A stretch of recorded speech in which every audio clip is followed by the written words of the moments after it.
1971-এর মহান মুক্তিযুদ্ধের পর 72 থেকে 75 বাংলাদেশে যেই পরিমাণ মব সন্ত্রাস হয়েছে, যেই পরিমাণ কেওয়াস হয়েছে, ইতিহাসে তা আর হয় নাই। তার সাথে জড়িত ছিল কারা? এই যে মুজিব বাহিনীর গুন্ডারা।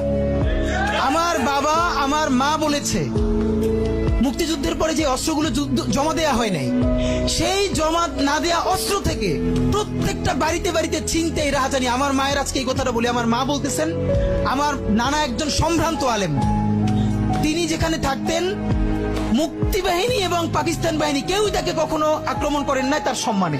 আমার মা খালার বাসায় ছিলেন, তাকে পুরো এলাকাবাসী দেখে রেখেছে। বাট মুক্তিযুদ্ধের পরে আমার মা বলেছে, তখন তার বয়স 16, আমার মা, আমার খালা এবং এলাকার অনেক মেয়েদেরকে, যাদের চেহারা একটু ভালো ছিল, তাদের গায়ে কালি মেখে তারপরে অনেক সময় মাটির নিচে বাংকার বানিয়ে বা বিভিন্ন জায়গায় রাখা হতো তাদের সম্ভ্রম রক্ষা করবার জন্য। এই মুজিব বাহিনীর গুন্ডারা সেগুলো করেছে না?